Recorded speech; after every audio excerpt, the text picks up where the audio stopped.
Oi, pessoas. Falei pra vocês que hoje nós vamos maratonar, nós vamos quebrar a internet com a negrada. Bora fazer live, bora pedir pra Nossa Senhora da live e tudo vai dar certo. Eu. Gente, esse meu convidado agora, primeiro que é uma família que eu amo, amo de paixão. Eu adoro a minha live agora é com o Ernesto Xavier. É uma família que eu curto toda a família, eu curto a avó, o vô, a irmã, tio, todo mundo, todo mundo. Eu adoro essa família de carteirinha, então assim, eu sou meio suspeita para falar, eu bato cabeça nessa família e o Ernesto, eu sou fã dele por várias questões, é um profissional sério, é um cara competente no que ele faz, ele está trilhando uma carreira do jornalismo, ele foi para a carreira do ator, que é o veio da família, mas ele acho que deve ter sido doído e ele preferiu optar pela coisa do jornalismo, que é muito latente nele. É um cara que escreve bem, ele fala bem, ele tem um texto maravilhoso, mas vocês vão saber onde que ele está à frente da editoria de uma revista. E o que me chamou, como eu falei, conheço essa família, e me chamou muita atenção um texto, um videotexto que ele fez há 2 ou 3 dias atrás, não lembro muito bem. Aliás, foram dois textos que um meio que completava o outro. Assim, e eu quero primeiro agradecer a coragem do Ernesto, que colocou a cara no sol, que colocou a cara para poder falar tudo isso. E isso me tocou de uma forma, mas de uma forma, porque eu sou mulher preta, e me tocou muito, muito, muito forte. Queria dizer que eu me emocionei, o Ernesto conseguiu me emocionar. E aí eu não poderia deixar de trazer ele para a live. E quando eu comentei, que eu coloquei aqui, a mulherada ficou em alvoroço Que aqui, convida, isso, convida, convida para fazer live. E sem dizer que ele é um gato. Posso dizer isso porque eu tenho intimidade com eles, com a família, para falar isso. verdade. Ernesto, gratidão, gratidão, gratidão por você Poxa, aceitar o convite. poxa, Gratidão pela coragem de fazer aquele texto. E com vocês, Ernesto Xavier, gente. hoje. Ernesto, fala um pouquinho. Eu nem quero falar um Que pouco da sua isso? família, eu quero que você fale. Aham. Fale da sua carreira, da coisa do menino da escola, carreira de ator, enfim, quero que você conte tudo. Poxa, então a gente vai fazer umas 5 lives aqui. Não, brincadeira. Vamos fazer uma rave, vamos fazer Fazer uma uma rave. rave, é. Poxa, em primeiro lugar, poxa, muito obrigado mesmo. A gente já se conhece há muitos anos, né? Muito tempo. Admiro demais você, sua irmã, o trabalho que vocês desenvolvem já há tantos anos e o carinho, né, que vocês têm com a minha família. E, enfim, agora falando um pouco, né, sobre as coisas que você perguntou. Meu nome é Ernesto Xavier, eu sou jornalista. Agora é porque antigamente eu colocava o ator primeiro e depois eu sou ator e jornalista. Não, mas eu sou jornalista, ator, sou mestre em antropologia e, enfim, eu tô na revista de Kill Brasil, que é do grupo Globo com Dynasty, que tem a Vogue, tem a GQ, tem a Casa Vogue e tem a Glamour. E eu tomo conta de algumas editorias, né, da editoria de bem-estar, de motor, esportes, saúde, enfim, lá da revista, que é uma revista voltada para o público masculino, distribuição no Brasil todo. E foi uma grande mudança na minha vida, né? Porque eu morava no Rio de Janeiro, trabalhava até então mais com TV, né? Eu estava trabalhando na TV Escola, apresentava um programa na TV Escola, um jornal de educação, e aí recebi esse convite para vir para São Paulo e aceitei na hora porque a minha vida é a escrita, né? É o que eu gosto muito de Me fazer. fala como que você veio para São Paulo, você é uma de uma família, aquele Sepitiba ali, acontece tudo, tudo Tudo. acontece lá, comelança, comida, um monte de gente, carinho de mãe, de pai. Como É, que tá essa coisa de você vir para São Paulo sozinho, essa mudança de Eu sou, eu 360 graus? sou, eu sou assim, meio andarilho. Eu já morei em Brasília, no Rio eu já morei em diversos lugares, enfim, gosto de trabalhar viajando, a minha família já sabe disso. E eu sempre volto para lá, sempre que possível, para poder participar daquela bagunça gostosa. Enfim, que minha irmã, Luana Xavier, mostra sempre. E é assim, mas eu gosto de estar em outros lugares, eu me sinto bem assim. E como eu tenho uma paixão muito grande pelo que eu faço, aonde esse trabalho tiver e que vai me dar essa satisfação, eu vou. Então, agora eu estou aqui em São Paulo, pretendo fazer minha carreira aqui. Foi uma escolha mesmo de vida, né? De sair de lá do Rio, de vir para cá. E eu sei que a família sempre vai estar lá, né? Então, eu sei que eu posso voltar. Não agora, né? Que a gente está de quarentena, não posso ir para lá. Mas sempre que possível, eu vou ao Rio para ver a família. Enfim, eu sou Tá. neto dos atores Clementino Quelé, que faz aniversário hoje, está completando 92 anos, e da atriz Chica Xavier, irmão de Luana Xavier, né, que é uma grande atriz, agora se mostrando uma grande apresentadora, fazendo um trabalho lindo lá no GNT, e, enfim. Vocês têm uma relação maravilhosa, vocês dois, Sim, né? sim, ótimo, ótimo. Geralmente, menino com menino, não sei, vocês têm uma relação ímpar, né? É diferente do que acontece, que eu vejo, Do né, de usual, outros, né? É do muito diferente a usual. relação de vocês do usual. Porque a gente. Eu acho que essa coisa, a gente morava em Sepetiba, num lugar onde era um quintal grande e a gente não ia muito para a rua, a gente ficava muito em casa. E aí, quem tinha. Nós temos 3 anos de diferença, eu sou 3 anos mais velho do que ela. Então, eu brincava com ela, ela brincava comigo, com as coisas que eu gostava, eu brincava com as coisas dela. Ela aprendeu a ler comigo. Enfim, então todas essas coisas a gente fazia junto. O mundo éramos nós dois ali, né? Esse mundo da infância. E aí eu acho que a gente, por mais que a gente naquela época a gente brigasse, mas tinha uma união muito forte, sempre. E aí crescemos juntos com os mesmos amigos, muitas vezes, estudando nas mesmas escolas, e assim foi. E aí hoje é esse grude aí que as pessoas veem. Você fala que o fato de você ter essa relação com a Lua muito próxima, vocês são uma diferença pequena de idade, e ter tido essa convivência muito próxima de infância e até agora, te despertou um lado feminino maior e a sua questão com o machismo ela é um pouco mais fácil de lidar? Eu acho que a questão do machismo ela não é fácil de lidar para nenhum homem, né? Para nenhum homem. O que eu posso dizer que eu tive de privilégio é de ter sido criado por mulheres muito fortes, né? Além de ter essa relação com a minha irmã, mas de ter uma mãe, uma avó, tias que estavam, que sempre trabalharam muito, que sempre foram pessoas com personalidade forte, pessoas ativas e enfim, que as pessoas adoram. Então, eu acho que ali eu aprendi tudo isso, mas só que mesmo assim o machismo com certeza me atingiu bastante e poder desconstruir isso foi e vem sendo, né, um processo que não é fácil, né? Um processo, um aprendizado muito árduo. Você tem que estar sempre muito vigilante para não continuar Muito atento, reproduzindo. né? Muito Muito atento, atento. né? Sim, sim, sim. Então, eu acho que o processo que eu passo é o processo de muitos outros homens e muitos outros homens negros que acabam sendo atingidos pelo machismo de forma muito pesada, né? Porque sobre nós, homens negros, é imposto ainda mais essa necessidade de demonstrar virilidade, de demonstrar força. E muitas vezes, quando essas manifestações acontecem muitas vezes dentro de casa, né? Então, eu tipo, eu estourava muito. Eu nunca fui violento, nunca bati em ninguém, nunca briguei, nunca nada. Mas eu me irritava com as coisas com muita facilidade.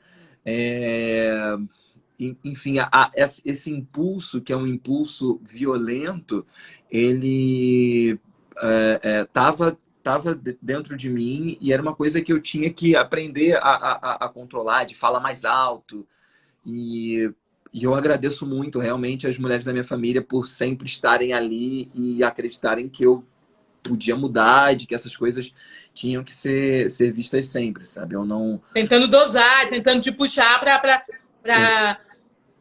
Ernesto, o que que te levou? Eu falei, foram 2 vídeos que me chamou a atenção. Sim, Cada vídeo tem mais ou menos uns 10 minutos. E a sim. gente sabe, todo mundo aqui que está na live é gente de internet. E a gente sabe que ninguém fica parado na frente de um vídeo de 10 minutos, 11 minutos. É, E eu fiquei parada o tempo todo nos 2 vídeos. Eu vi um e depois vi, acho que 2 dias depois você colocou o outro. sim, 2 perguntas. O que te levou a expor, se expor publicamente, se expor em praça pública, que hoje a praça pública é a internet? sim. O que te levou a isso? E o que te levou a você falar da questão dessa relação do homem preto com a mulher branca? Enfim, várias coisas. Em primeiro lugar, a terapia. Né? Eu já faço terapia há muitos anos e aí agora aqui em São Paulo eu tô com um terapeuta que é um psicanalista negro, um cara muito competente que está me ajudando bastante. E essas questões estavam surgindo, então foi meio que natural. Como ele mesmo me fala que a terapia acontece ao longo da semana, não é necessariamente quando eu estou ali com ele, né, falando. Então, eu acho que eu estava num processo falando isso comigo mesmo bastante e eu participo de alguns grupos no WhatsApp de homens negros, onde surgem vários debates onde a gente se abre ali e fala sobre isso, e eu acho isso muito importante, né? São homens negros de diferentes idades, profissões e vivências, e que acabam se encontrando vários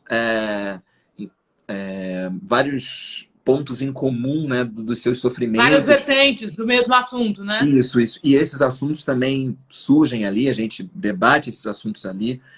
E também, eu acho que, de alguma forma, eu acho que o que eu acabei fazendo na minha vida, né, como um comunicador, sempre tentando trazer alguma coisa para as pessoas através da minha profissão, enfim, né, como jornalista, eu me sinto na obrigação de ajudar outras pessoas a partir da minha experiência, né?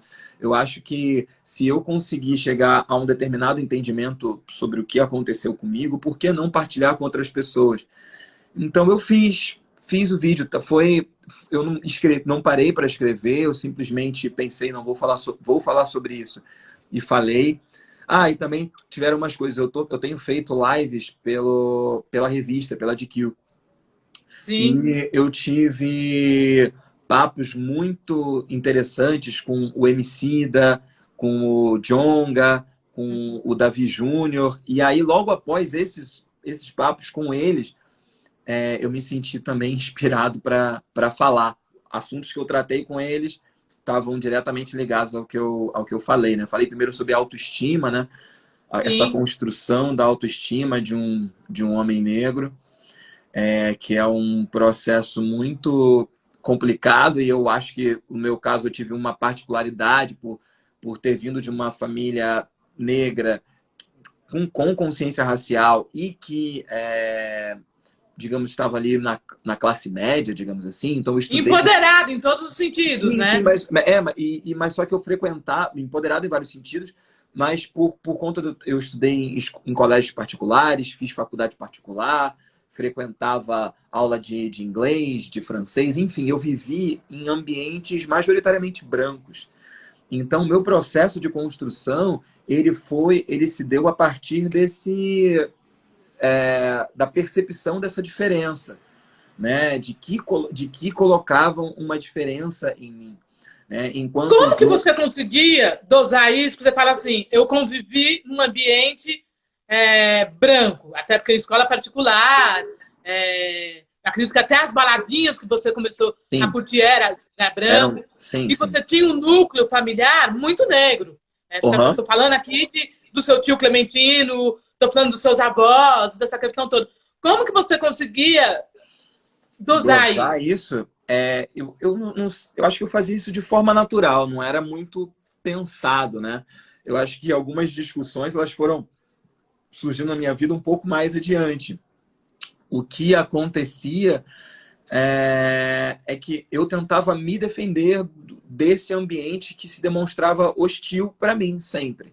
Então, as formas que eu aprendi, que eu acabei utilizando, era, vamos ver o que que eu sei fazer aqui que pode chamar atenção. Então, nesse ambientes brancos, eu era o cara que fazia piadas, eu era a pessoa que estava sempre feliz e que era inteligente, então eu ajudava as pessoas que estavam em dúvida com alguma coisa, ou então que demonstrava em sala de aula, nesses lugares que eu tinha uma Você tinha uma intelectualidade. necessidade de ser aceito. Você tinha uma necessidade de ser aceito. Sim, uma necessidade de ser aceito. E é uma necessidade que até hoje eu luto para poder quebrar, né? Essa necessidade de ser aceito, de ter a aprovação do outro. Então, sempre que eu faço alguma coisa, eu fico na expectativa de será que gostaram? Será que eu atingi essas determinadas expectativas? Isso vem sendo quebrado, né? Porque quando eu fiz, por exemplo, o segundo vídeo, eu consegui ali quebrar uma coisa em mim que era, eu achava, eu vou ser massacrado depois que eu fizer esse vídeo. Era o meu pensamento, mas eu vou fazer. Eu ia te perguntar, em algum momento, quando você terminou, você sentiu, putz, meu, eu tô na praça pública agora, vou ser malhado. Sim, sim, mas o que eu fiz foi apertar o compartilhar na hora sem pensar. Foi. E aí o que vier depois eu arco com as consequências. Então eu fiz isso. Eu falei, não, eu preciso falar. Coloquei, era como se eu estivesse conversando com alguém, já que eu estou aqui em casa sozinho, moro sozinho, estamos em quarentena. Então era uma conversa com uma pessoa. Então eu falei. Tá, acho disso que eu queria. E já cliquei imediatamente para compartilhar, sem pensar muito. No ano passado, eu fiz um vídeo que eu acho, mas eu fiz ele menor, eu acho que até vou refazer, falar sobre o assunto novamente, em que acho que foi a vez que eu mais me expus, que eu contei sobre um caso que era uma história que eu não tinha contado para minha família ainda, sobre uma vez quando eu morava em Brasília, em que eu quase fui assassinado por um policial, apaisano. Tive realmente a centímetros de ser assassinado. E não tive coragem de contar isso para meus pais, para os meus avós, para ninguém. Então eu contei isso em 2019 e isso aconteceu em 2013. Então foram 6 anos. Nossa, 6 anos você guardando 6 isso. anos com essa história dentro de mim. E sem contar, sem falar, né? E acaba. E aí, a partir daí, né, tinha acontecido o caso da Ágata, né? Da morte da Ágata, e Sim. aquilo fez com que muitos sentimentos aflorassem. Aí eu senti a necessidade de fazer aquele vídeo, de contar essa história, e contei. Foi a forma como minha família, meus amigos ficaram sabendo do que tinha acontecido. Desencadeou E, um gatilho, você virou a chave e conseguiu e falar. falei, é o meu jeito, eu acho, de lidar, né, com as coisas, falando. Eu falo pra caramba. E eu me sinto bem depois que E, falo, né? e E aí eu basicamente, acho da que questão, esse segundo vídeo que você fez, da questão do auto-ódio, da mulher branca com o homem negro, qual foi o gatilho que te levou a fazer? Porque nós estamos em quarentena, tá todo mundo dentro de não. casa. Todo O mundo que dentro de te casa, não tem levou? relação com ninguém. Não, foi uma live que eu tinha feito, 2 lives, né, que eu tinha feito, essas que eu fiz com o Djonga e com o Davi Júnior. E acho que durante as conversas me fizeram lembrar, né, de várias coisas que aconteceram comigo ao longo da vida. E aí eu passei a noite pensando, relembrando isso e relembrando de relações que eu tive e de preterimentos que eu passei ou que eu causei, né? Então, quando eu acordei, eu falei, não, eu preciso falar disso. E eu já fui muito questionado a respeito disso, porque eu já tive vários relacionamentos públicos com mulheres brancas e nos últimos anos, principalmente, esse posicionamento vem sendo cobrado, principalmente de uma pessoa como eu, que sempre esteve nesse lugar de lutar pelas pautas negras, por ter Você uma sempre fez página. militância, né? Você é de uma família militante, você Sim, sempre exato. fez militância. Exato, exato. Tinha a página O Sente na Pele no Facebook, o livro, né, enfim, que traz relatos de casos de racismo. Então, é aquilo, né? Chega um momento em que você se depara entre o seu discurso e a sua ação. E em alguns momentos da minha vida, essas duas coisas não se encontravam. Então, muitas coisas que eu falava não necessariamente estavam também na minha atitude no dia a dia, sempre. O discurso e a prática não estavam alinhados. Não O estavam, discurso e não a prática estavam, não estavam alinhados. não estavam alinhados, não estavam alinhados. E aí, você começa, né, eu comecei a me questionar em vários pontos, em vários pontos. Assim, ainda não sou perfeito, não sou uma máquina, vou falhar em vários momentos, em outros vou questionar outras coisas, mas eu acho que eu tenho conseguido evoluir nesse sentido. No ano passado eu participei de um espetáculo chamado Oboró Masculinidades Negras, com direção do Rodrigo França e com um elenco totalmente negro. E não só as questões que vinham com o meu personagem, mas questões que estavam ali presentes com todos os outros personagens, né, que eram histórias reais, né, de homens negros. Aquilo mexeu muito comigo. As histórias mexeram comigo e ter a convivência com aqueles homens pretos todos os dias ensaiando e depois apresentando espetáculo, isso e também trazendo as histórias dos orixás masculinos para o palco. Sim. Então, isso me transformou também demais, sabe? E então eu acho que de Deixa eu te perguntar uma 2019 para coisa, cá. Ernesto. Vou te perguntar, enquanto mulher negra, porque é uma coisa que me incomoda e eu acredito que incomoda muito das meninas que estão ouvindo. Uhum, Você atingiu um patamar, aonde você anda, o lugar que você anda, o restaurante que você vai, a sim, baladinha que você vai, e aí o seu perfil, a gente ouve o seguinte, mas aonde eu estou, eu não acho os pares, eu não acho a mulher negra nesse lugar. sim, Eu já. namoro com a branca porque eu não acho a mulher negra nesse lugar, e aí vai um monte de desculpas e tal. E eu costumo Uhum. dizer que a mulher negra, nos últimos 20 anos, ela ascendeu. As mulheres negras estão no topo, Ma- não é o que estou falando, a pesquisa diz que a mulher mais negra até do que está à nós frente do homens homem negros, né? negro, ela conseguiu estudar e tal. Quando você fazia a sua opção de se relacionar com a mulher branca, você o fazia porque você não achava essa mulher negra nesse seu entorno, ou porque era uma questão pessoal sua, era um problema seu mal resolvido. Você tinha que, na Não, realidade, você tinha que resolver um problema seu. era uma junção de tudo isso, assim. Eu vivia em ambientes majoritariamente brancos, e aí, por exemplo, no teatro, eu fazia teatro numa escola tradicional de teatro lá no Rio de Janeiro, Tablado, e basicamente eu tinha relações ali com pessoas brancas, e a partir também dos amigos dessa, enfim, os lugares que eu ia. E acabava isso sendo um encontro mais natural com essas pessoas.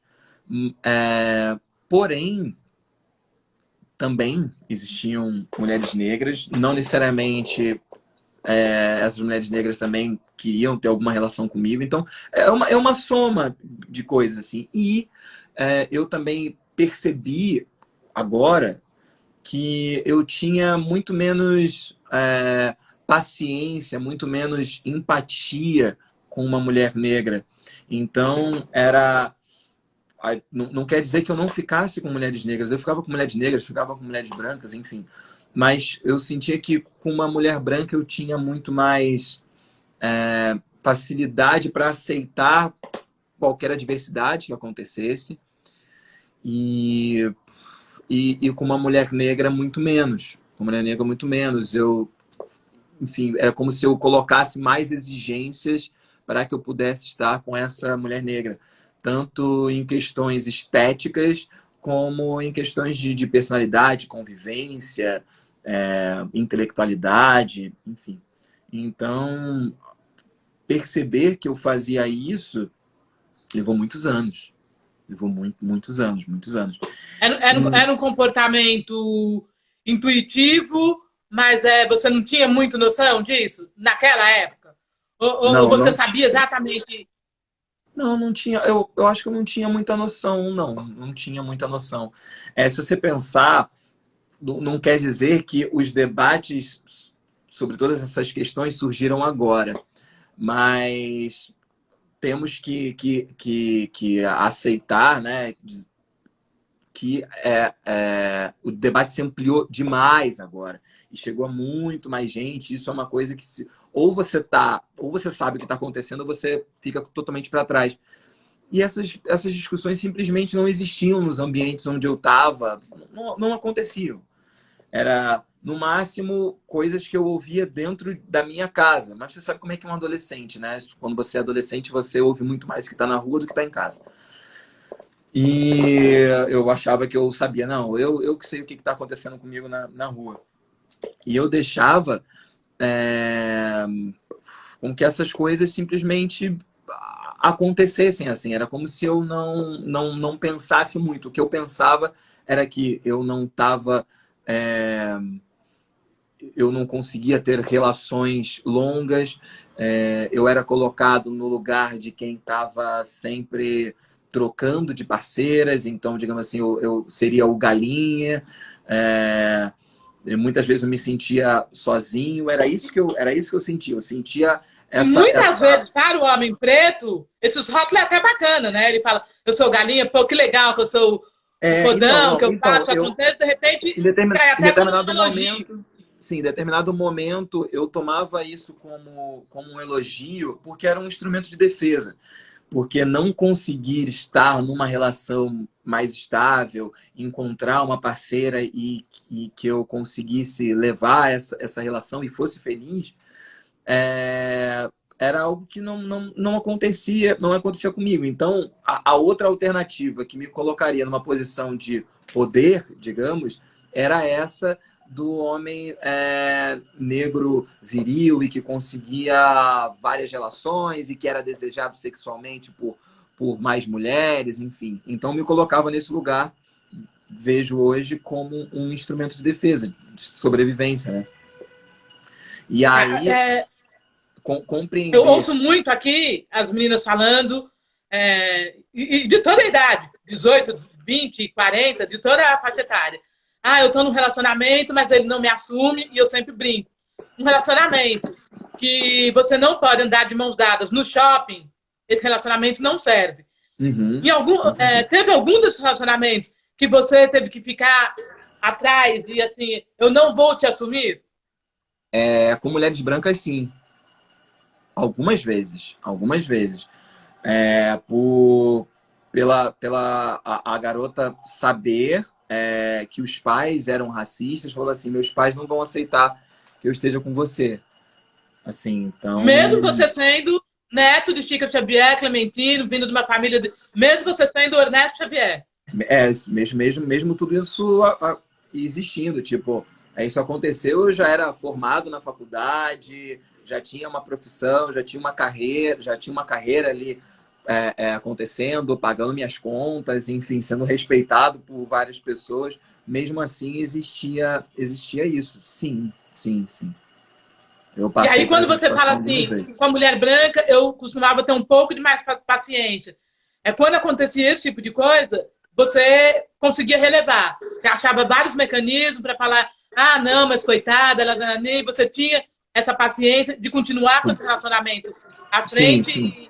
Sim, sim. Mas, de certa forma, do mesmo jeito, as coisas não duravam, né? Porque elas não eram feitas realmente para durar. Em primeiro lugar, porque eu percebia que a escolha que eu tinha feito ela era só para suprir um buraco que eu achava que eu tinha que preencher, né? Então eu encaixava alguém num modelo onde é, um modelo inalcançável, né? Provavelmente, e também acabava não atingindo essas expectativas da pessoa, porque talvez para algumas, agora algumas não posso dizer para todas, mas para algumas pessoas com que eu estava me relacionando, eu estava apenas preenchendo um fetiche momentâneo, e aí quando aquela graça acabava, aí também acabava o encanto daquela... Acabava a relação, Acabava a não tinha relação. relação, né? Não Exato. tinha. Exato. Não posso dizer que isso aconteceu sempre. Não, não aconteceu sempre. Mas tiveram situações em que foi isso, sim, o que aconteceu. E isso me fazia sentir mal, assim. E a forma que eu encontrava era ficar nessa essa coisa de então de querer conquistar, entendeu? Porque ao conquistar eu estava me sentindo aprovado. Eu sentia o sentimento que durava muito pouco tempo, mas era de que não, eu sou interessante, eu sou desejado, eu sou bonito. Então, eu não acreditava realmente que era isso tudo. Eu precisava que o outro, né, que essa outra pessoa acabasse dizendo isso ou demonstrando isso. Quando você vem à praça pública e coloca tudo isso, você coloca suas vísceras para fora, você se expõe Como eu no estou fazendo limite, agora. você se expõe no limite, e aí eu compartilhei o vídeo, para quem não sabe, eu administro tanto o perfil Opinião da Preta como Mulher Negrecia, Gravou. eu e a Raquel, administramos os dois perfis. Tá me ouvindo, Ernesto? Tá me Agora ouvindo? tô te ouvindo, tô te ouvindo. Você falou que você compartilhou o Para quem não vídeo. sabe, tanto eu como a Raquel administramos os dois perfis, Opinião da Preta e Mulher Negrecia. Aham. Por conta até de eu conhecer a família do Ernesto, conhecer o Ernesto, eu compartilhei o vídeo. Primeiro porque me tocou muito, e eu compartilhei o vídeo. No Opinião deu quase 20 mil. E aí eu quero saber, no dia seguinte, você falou agora, eu fiquei com medo a repercussão disso. Como que foi a repercussão? Até porque eu estou falando no ambiente, Mulher Negrecia, Opinião da Preta, teve posições contrárias, teve quem criticou, teve quem bateu palma, Uhum. teve quem falou A, teve quem falou B. Uhum. Você é um cara que está posicionado no mercado, você é editor de uma revista da moda, essa questão de uma revista elitista da moda. Como que foi o Day After disso? Foi bem positivo, assim, tanto de homens negros como mulheres negras falando comigo ou ali no próprio na caixa de comentários do vídeo ou inbox, agradecendo, aplaudindo a minha coragem, dizendo que passou pelas mesmas situações, falando assim, nossa, parecia que era eu que estava ali falando. Eu ali eu não recebi nenhuma crítica negativa ali.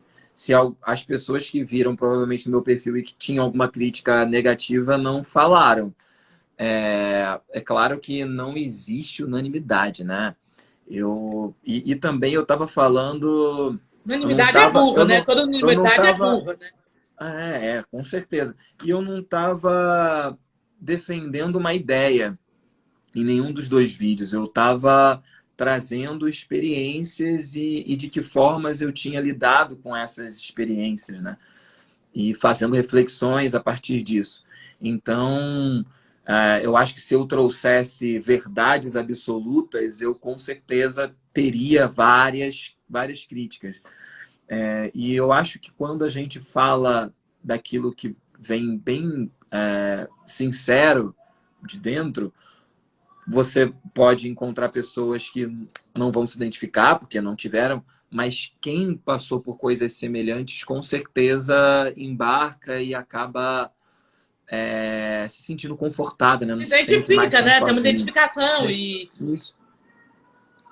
tá, Ernesto, agora, assim, tá toda, a mulherada tá aqui jogando as Falando, cartinhas, né, gente? então, A não, mulherada mas tá. estão falando bastante coisa aqui, né?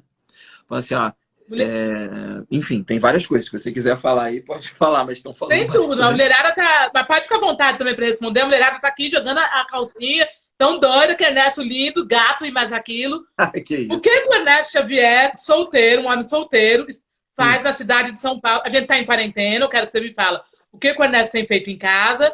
fora da quarentena, o que o Ernesto Xavier, um homem solteiro, gato, faz em São Paulo, na cidade de São Paulo? Poxa, o que que eu tô fazendo na quarentena? Eu tô trabalhando mais do que se eu não estivesse de quarentena. Porque Você tem a feito revista muitas lives tem feito profissionalmente. isso, exato. Preparando a próxima edição da revista, trazendo pautas para o site, criando conteúdo para caramba, né, para a revista, porque é um momento tão diferente de tudo que todos nós já passamos, né? Então a gente está tentando ajudar através do canal que a gente tem, né? A compreender esse momento e também a trazer algum alívio, né, para as pessoas. Então a gente tem tido muito trabalho e eu tô nesse processo. Então é aquilo. Por toda Eu essa questão da acordo. quarentena, eu posso falar que você está vivendo um momento especial na sua vida, né? De carreira. Você está no Sim, momento pleno, sim, né? sim, super pleno, assim. Eu nunca imaginei que eu faria para uma revista grande uma matéria de capa com o Emicida, sabe? E que eu conseguiria colocar ali pautas em que teriam questões raciais atravessadas e que isso seria relevante e que, enfim, ganharia espaço na revista, em várias páginas. Então é um momento muito especial, assim, e que eu espero que continue e que possa e que não e que lá e nas outras revistas do grupo e que tantas outras por aí tenha cada dia mais pessoas negras para que isso vire comum, para que algum dia a gente não precisa mais dizer assim, tem tantos jornalistas negros nesse Que a gente espaço, não né? Não trabalhe com precisa as ficar exceções, apontando. né? Que a gente deixe de trabalhar com Exato. as exceções, né? Para que a gente deixe de trabalhar com as exceções e que isso tudo seja totalmente normal, sabe? Que a gente veja modelos negros, atores e pensadores, enfim. E simplesmente ator, e não precisa ser ator negro, pensador negro, Exato, modelo negro. Tá, e exato. fora isso, quando você não está no computador, não está produzindo, o que você faz em casa? O que eu faço em Você, casa? Olha, você tem falado com o pessoal no Rio de Janeiro, Kindle, muito livro, seriado. você tem comido muito, você está faltando a geladeira, A você. geladeira eu estou tentando não assaltar, mas eu gosto muito de cozinhar. Minha família sabe, eu sempre gostei de fazer jantares, almoços para minha família. Então eu tenho cozinhado, assim, cozinho bastante. Tem muita louça para lavar, então.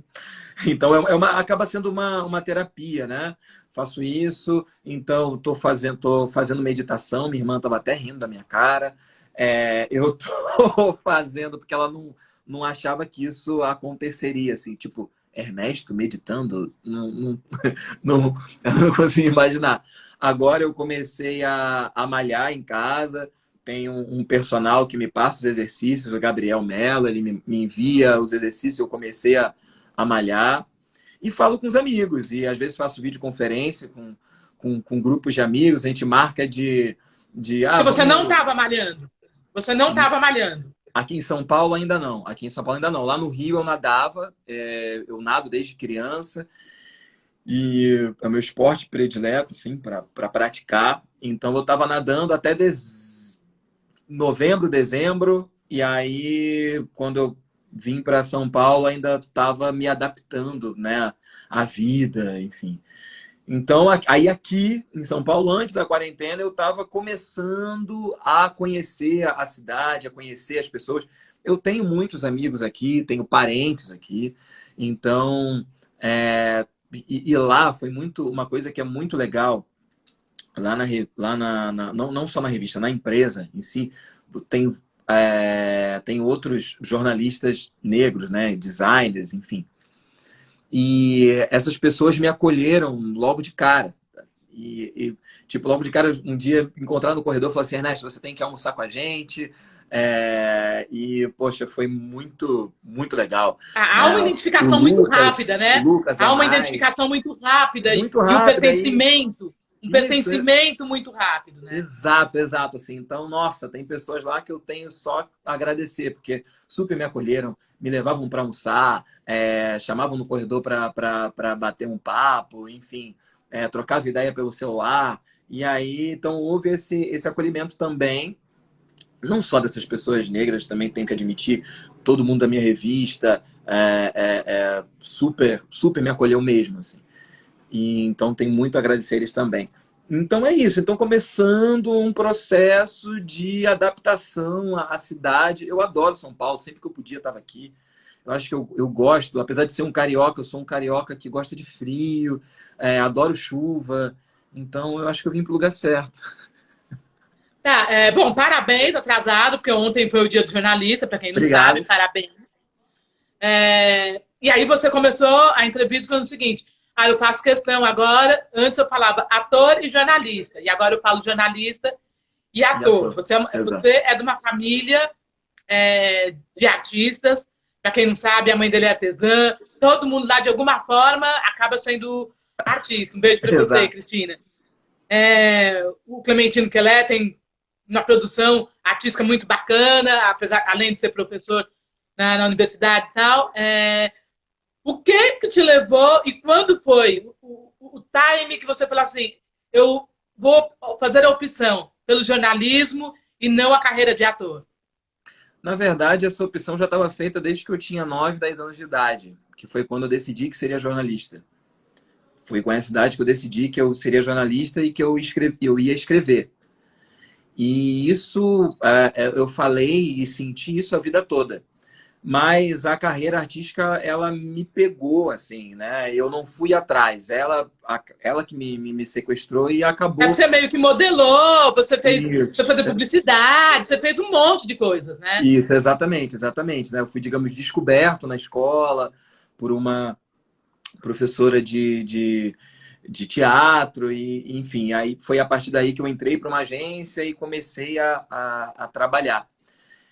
Então, eu fazia aquilo, me apaixonei também por aquilo, mas chegou num determinado momento em que eu percebi que falei assim, não, eu tenho que voltar para a minha origem. Era o que eu decidi lá atrás. Eu deixei esse sonho lá atrás guardado, sabe? E aí fui atrás e realmente vi que era o que eu queria. Amo atuar, se tiver uma oportunidade, vou fazer uma peça ou um filme, enfim. Mas a minha vida está no jornalismo, está na escrita, quero escrever outros livros, esse é o meu grande desejo na vida, então continuarei na vida artística, né? Porque estarei na literatura. Então, eu acho que eu não sei fazer uma coisa só, sabe, Ruth? Tá sempre... Você tem essa coisa da busca, tá sempre buscando coisas, eu vou escrever, agora coisas, tá sempre... Então, tipo, sempre... eu acho que minha mãe, principalmente, eu acho que eu aprendi isso muito com ela, assim. Minha mãe, ela estava engenheira química, depois fez mestrado em bioquímica e depois doutorado em vigilância sanitária, né? E, ao mesmo tempo, ela era do coral da Fiocruz, então ela cantava, e aí já começou a fazer coisas manuais, e aí virou artesã, enfim, sempre estava nessa ebulição. Ela essa ebulição, né? Nessa ebulição. E eu acho que eu herdei esse DNA de não conseguir me satisfazer fazendo apenas uma coisa, assim, me especializando. Então, ela falava inglês, eu fiz curso de inglês. Aí eu entrei no espanhol, ela entrou também. Aí ela entrou no francês, eu entrei também. Enfim, a gente sempre estava nessa. Assim, eu e minha mãe, a gente tem essa coisa. Você assim, tem uma conexão muito boa também, né? Você tem uma relação muito boa, você e sua mãe. Exato. Me fala uma coisa, você sabe que você é um cara bonito, Ernesto. Não sou eu que vou falar para você que você sabe que você é um cara bonito. Agora eu sei. Como você é um cara vaidoso, quando eu falo da vaidade, da coisa estética, da coisa de roupa legal, roupa bacana, sair bacana, tá com a pele legal, e a vaidade enquanto a vaidade de ego. Você tem essa vaidade, como você trabalha, todo artista tem um pouco da coisa do ego, e você não deixa de ser um artista, você eu escreve. sou leonino, né? Eu sou leonino, né? Então, é, a vaidade, ela é uma vaidade estética. Eu sempre gostei de estar com um corpo saudável, bonito. Sempre gostei de cuidar da minha pele, do cabelo, enfim. Sempre gostei de cuidar da aparência. Mas que a minha intelectualidade sempre foi o que eu imaginei que deveria ser o meu cartão de visitas. Então, a minha vaidade, ela começava em primeiro lugar a partir da minha intelectualidade. Então, por isso eu lia muito, leio, né, muito, estudei muito, sempre queria estar acima, estar no topo do que eu poderia estar intelectualmente falando. Você tá Então, falando assim, gente, até porque o Ernesto é um intelectual, é um cara que lê muito, é um cara que se expressa muito bem, ele tem um texto maravilhoso. E aí eu vou fazer a pergunta que eu fiz para o Rodrigo França, e ele acabou dando risada. Eu falei, Rodrigo, você usa essa coisa da intelectualidade também como um charme e como uma coisa passa um pouco pelo sex appeal. Você usa isso, Ernesto, também como, uso. como uma arma, como uma ferramenta na hora da paquera, da sedução, do jogo da sedução? Uso, mas assim, eu acho que é natural, né? Eu não sou um intelectual só na hora que eu tô escrevendo ou que eu tô trabalhando, né? As coisas que eu aprendi, elas estão aqui, estão em mim. Então, eu acredito que na hora em que você está num jogo de conquista, essas coisas vão surgir. Mas o que eu não faço mais, e já devo ter feito em algum momento, já fiz com certeza, é de utilizar da soberba, sabe? De querer demonstrar para outra pessoa que eu sei mais e por isso eu sou a pessoa que vai conquistar, que vai chegar. Não, eu acho que ter estudado muito ou ler sobre várias coisas faz com que numa conversa eu saiba versar sobre vários assuntos. Então a pessoa fala assim: ah, eu gosto muito de música norte-americana dos anos 40. Eu falo assim, poxa, eu também gosto muito, porque eu ouço isso, coisa e tal, eu penso, enfim. Ou, gosto muito do filme tal, do diretor tal. Eu falo assim, pô, também já vi tais filmes dele, e aí debate-se. É natural. E aí, nesse processo, você percebe que pode demonstrar mais. Você passa a ser mais interessante, né? Porque eu acho que o interesse está nessas coisas também, né? De saber se colocar, saber falar sobre várias E acho coisas. que passa, vai acabando passando um pouco pelas afinidades, né? Nesse caminho que você está falando, você vai descobrindo afinidades, interesses, essa coisa toda. Exato, Tá, exato, hoje, exato. como está seu coração, Ernesto? Tá todo mundo aqui, como é que tá seu coração? Você é um homem sorteiro, sozinho em São Paulo? Como você tá? Eu sou um homem solteiro, sozinho em São Paulo. É isso. Eu sou um homem. É isso. Assim. É claro que a gente fala assim: oh meu Deus, estou aqui abandonado no soro, aqui na minha cama. Não é isso. A gente flerta, né? A gente conversa, Você mas namora na internet? Você curte essa coisa da internet? curto, Você tem curto, tabu, curto. tem preconceito? Sem problema algum. Eu acho que é mais uma forma de se comunicar, mais uma forma de conhecer pessoas Você e manda nudes? Você manda sim, nudes? sim, sim. Sem problema nenhum, sem. Cara, eu sempre fui muito tranquilo com o meu corpo, sabia?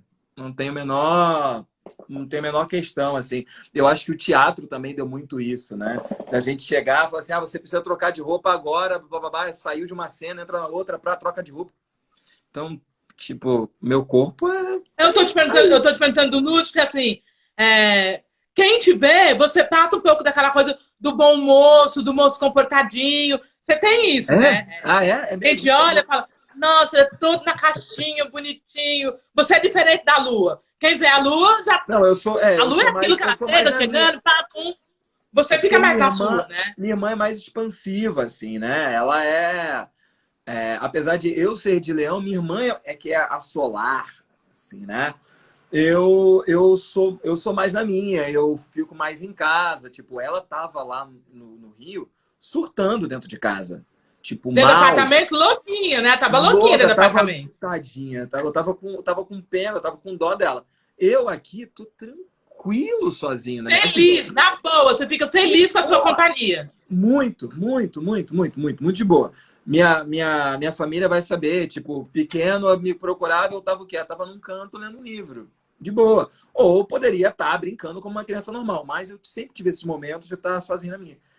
Então aqui eu tô de boa e posso conversar, posso estar conversando com alguém pela internet e pode rolar alguma coisa, né? Vai que. Não vou Meninas, dizer tá que é vendo? ruim. Opinião da Preta também é cultura, também é serviço. Olha, já fiz uma pergunta para as Me meninas que estão fez. todas de plantão aí.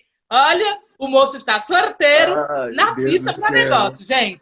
Ai, meu Deus do céu. Agora eu vou ter que arcar com as Ernesto, consequências. brincadeiras à parte, meu querido. Brinquei porque eu tenho intimidade com você e com a sua Sim, família. muito tempo. Gratidão por você ter Poxa, aceito dar eu, entrevista, se expor, falar. 1 hora é muito pouco, o Instagram derruba a gente. eu sei. Mas ele tem uma outra live no perfil Mulher Negricia. Eu Tem sei. uma segunda live. Então, vocês vão guardando as perguntas aí. Na segunda live, o modelo é um pouco mais diferente. A gente vai abrir para algumas perguntas. E aí vocês podem fazer perguntas para ele.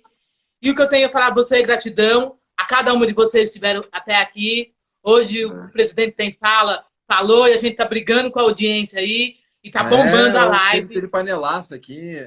Exatamente. Então, assim, eu estou acostumando falar o seguinte, que pessoas negras estarem no espaço da praça pública e tendo gente para parar para nos ouvir, a gente está caminhando de alguma forma. Nossa, Muito obrigado. eu quero Suas agradecer. Nossa, considerações quanta finais. gente passou por aqui, falou tanta coisa legal, enfim.